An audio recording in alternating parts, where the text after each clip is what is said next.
ان دنوں میرے دیور کو نئی نئی نوکری ملی تھی، دیگر مراد کے ساتھ ایک جیپ بھی ملی۔ ایک دن وہ کہیں جا رہا تھا کہ رستے میں ایک لڑکی کو بے بسی کے عالم میں کھڑے دیکھا۔ وہ کہیں رکشوں کو رکنے کا اشارہ کر چکی تھی، مگر کسی نے بھی اس لڑکی کو اپنے ساتھ نہیں بٹھایا۔ اس وقت ٹریفک سست روی سے روان تھی۔ اختر بھی بہت آہستگی سے جیپ چلا رہا تھا۔ جب وہ لڑکی کے قریب پہنچا تو سوچا کہ کیوں نہ اس رش میں پھنسی ہوئی اس کو لفٹ ہی دے دوں۔ تبھی جیپ روک کر کہا کہ آؤ، میں آپ کو جہاں جانا ہے وہاں پہنچا دیتا ہوں۔ اس وقت وہ لڑکی چلتے ٹریفک کے درمیان پھنسی ہوئی سخت پریشان بلکہ حواس باختہ تھی۔ دوپہر کی تپتی دھوپ میں پسینے سے نہا چکی تھی۔ اختر کی پیشکش پر زیادہ گھبرا گئی۔ جی نہیں شکریہ، اس نے کہا۔ گھبراؤ نہیں، میں ایک ذمہ دار آفیسر ہوں۔ میری گاڑی پر جو نمبر پلیٹ لگی ہے اس کو دیکھ کر اندازہ کر لو، اس وقت تم کو کوئی سواری نہیں ملے گی۔ لڑکی نے جیپ کا جائزہ لیا اور کچھ تسلی ہو گئی تو وہ جھجکتے ہوئے گاڑی میں بیٹھ گئی۔ دوران سفر باتوں سے پتہ چلا کہ وہ انٹر کی طالبہ ہے۔ روز سہیلی کے ساتھ اس کی گاڑی میں آتی جاتی تھی۔ آج سہیلی نہ آئی تو اکیلے ہی آنا ہے۔ اتفاق یہ کہ جس جگہ وہ رہتی تھی وہاں قریب ہی ہمارا گھر تھا۔ جب اختر نے اس کو اس کے گھر کے قریب اتارا تو اپنا کارڈ بھی اسے تھما دیا، جیسا کہ اکثر نوجوانوں کی عادت ہوتی ہے۔ لڑکی نے مسکرا کر وہ کارڈ اپنے پرس میں رکھ لیا۔ گھر آ کر اختر کو خیال آیا کہ اس نے تو لڑکی کو اپنا کارڈ دے دیا تھا، لیکن اس نے نام تک نہیں بتایا تھا۔ ابھی وہ اسی سوچ میں تھا کہ فون کی گھنٹی بجی۔ فون اختر نے اٹھایا، پوچھا کون؟ جواب ملا، وہی دوپہر والی۔ نام تو بتا دیجئے۔ ماریا، اس نے بتایا۔ اس کے بعد وہ 15 منٹ تک میرے دیور سے باتیں کرتی رہی۔ اس کے بعد یہ معمول ہو گیا کہ ماریا اختر کو شام کے روز فون کرتی اور اسے بھی اس لڑکی کے فون کا انتظار رہتا۔ دن مہینوں میں اور مہینے سالوں میں بدلتے گئے۔ اس دوران یہ دونوں کافی ایک دوسرے کے قریب آ چکے تھے اور میں دیکھ رہی تھی کہ معاملہ سنجیدہ ہوتا جا رہا ہے۔ میں نے لڑکی کا اتا پتہ معلوم کیا۔ معلوم ہوا کہ وہ اسی کالج میں پڑھتی ہے جہاں میں پروفیسر تھی۔ چونکہ وہ آرٹ سیکشن میں تھی اور میں سائنس سیکشن میں پڑھاتی تھی، تبھی میری اس مدبھیڑ نہیں ہوئی۔ میں نے اختر سے بات کی کہ یہ جو تمہارے فون پر لڑکی سے سلسلہ چل رہا ہے نا، یہ تو اونٹ کس کروٹ بیٹھے گا۔ اس نے کہا کہ بھابھی، میرا ماریا سے شادی کا ارادہ ہے۔ اس کے لیے تم دونوں کو اپنے والدین کو راضی کرنا ہوگا، جو ایک مشکل مرحلہ ہے۔ وہ تو ہے، اختر بولا، مگر بھابھی آپ جو ہیں، آپ مدد کریں گی نا؟ پہلے لڑکی سے پوچھ لو، دیکھو وہ کیا کہتی ہے۔ وقت کے ساتھ اختر اور ماریا کے فون پر گفتگو کے اوقات بھی تبدیل ہوتے رہے، لیکن یہ دونوں مسلسل رابطے میں تھے۔ ایک روز اختر کو میں نے کافی پریشان دیکھا۔ پوچھنے پر پتہ چلا کہ ماریا نے اس کو فون پر بتایا تھا کہ اس کے ماموں کا لڑکا بیمار ہے، کسی طور ٹھیک نہیں ہو رہا۔ کتنا ہے، اس کا ذہنی توازن خراب ہوتا جا رہا ہے۔ اس پر میں نے کہا کہ خدا اس کو شفا دے۔ پریشان ہو کر وہ بولی، اصل میں ڈاکٹر نے ماریا کے ماموں کو یہ مشورہ دیا کہ وہ بیٹے کی شادی کر دیں، وہ نارمل ہو جائے گا۔ اب ماریا کے ماموں اپنی بہن اور بہنوئی سے کامران کے لیے ان کی بیٹی کا رشتہ مانگ رہے ہیں۔ ماریا کا رشتہ؟ جی بھابھی، ماریا کا رشتہ مانگ رہے ہیں۔ تبھی اس نے پریشان ہو کر مجھے فون کیا ہے۔ اختر سے یہ بات سن کر میں اور پریشان ہو گئی۔ اگر شادی کے بعد بھی کامران ٹھیک نہ ہو تب تو ماریا کی زندگی خراب ہو جائے گی۔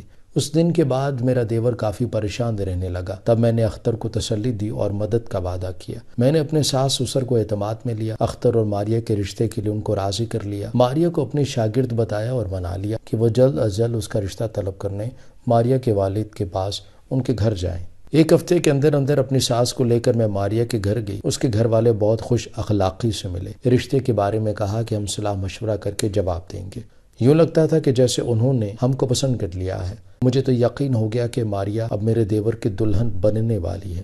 وہ خوبصورت تھی، گفتگو سے اچھی تھی، اس کا تعلیمی ریکارڈ بھی اچھا تھا۔ میں نے اس کی کلاس ٹیچر سے ماریا کے بارے میں معلومات لیں تو انہوں نے بھی اس بچے کی تعریف کی تھی۔ ماریا کا باپ ایک آفیسر پوسٹ پر تھا۔ یہ پڑھے لکھے لوگ تھے اور خوشحال گھرانہ تھا۔ صرف اس کی والدہ زیادہ پڑھی لکھی نہ تھی، باقی تمام فیملی تعلیم یافتہ تھی۔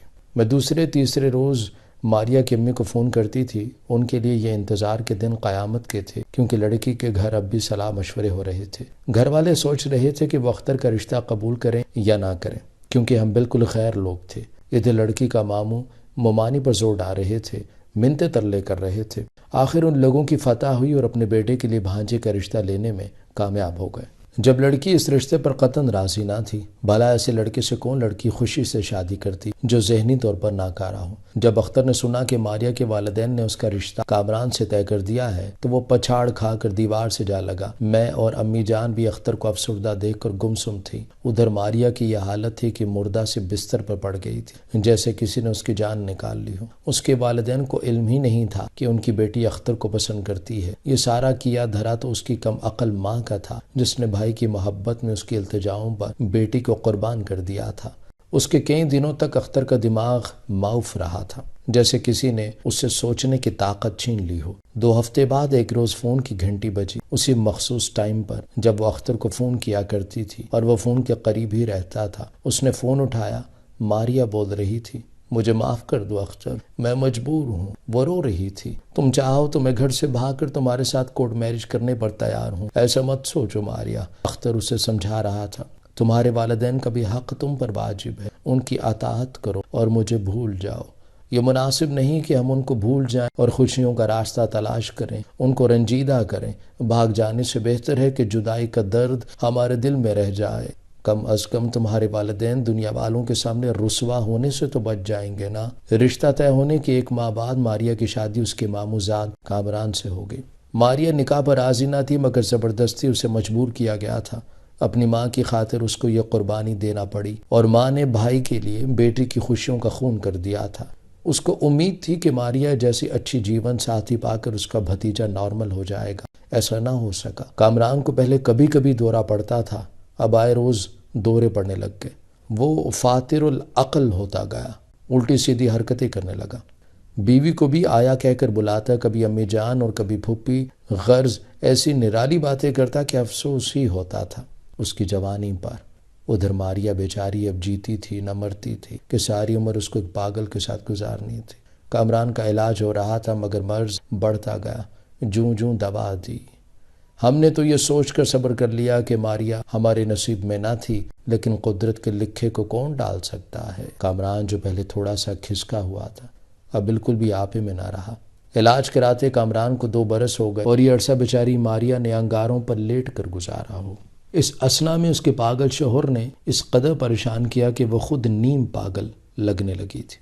ایک روز میں اور اختر اپنے ایک عزیز کی عیادت کو ہاسپٹل گئے تو وہاں ہماری ملاقات ماریہ اور اس کی والدہ سے ہو گئی۔ ہم تو ماریہ کو دیکھ کر پہچان ہی نہ سکے کہ جس کو دیکھ کر گلاب کا پھول بھی شرماتا تھا، آج وہ مردہ لگ رہی تھی۔ اس کی والدہ نے ہم کو آواز دے کر بلایا۔ آج وہ بہت پشیمان تھی کہ ناحق بھائی کی باتوں میں آ کر ایسا غلط فیصلہ کیا اور بیٹی کی زندگی برباد کر کے رکھ دی۔ لیکن اب میں یا اختر اس کو کیا کہہ سکتے تھے، سوائے اس کے کہ آنٹی آپ کا قصور نہیں، جو قسمت میں تھا وہ ہو گیا۔ بالآخر وہ حرف مدعا زبان پر لے آئی، کہا کہ اگر آپ چاہیں تو اب بھی میں ماریہ کا رشتہ آپ لوگوں کو دینے کے لیے تیار ہوں، کیونکہ ہم اپنی بیٹی کو سسرال سے لے آئے ہیں اور طلاق کروا رہے ہیں۔ اب مزید یہ پاگل کے ساتھ نہیں رہ سکتی۔ یہ سن کر اختر اور بھی افسردہ ہو گیا۔ اس نے بے بسی سے میری طرف دیکھا تو میں نے آنٹی سے کہا کہ اب دیر ہو چکی ہے آنٹی، کاش یہ بات آپ نے کچھ دن پہلے کہی ہوتی، ہم تب بھی رشتہ لے لیتے، لیکن اب تو اختر کا نکاح میری چھوٹی بہن سے ہو چکا ہے، رخصتی کو 2 ہفتے رہ گئے، ہم بھی مجبور ہو گئے، کیا کریں، رشتہ ہی ایسا ہے کہ اب تو توڑے نہیں جا سکتے۔ یہ سن کر ماریہ کی امی کا چہرہ اتر گیا اور وہ افسردہ ہو کر چلی گئی۔ جاتے ہوئے انہوں نے ہم کو خدا حافظ بھی نہ کہا کہ شاید افسردگی میں بھول گئی ہوگی۔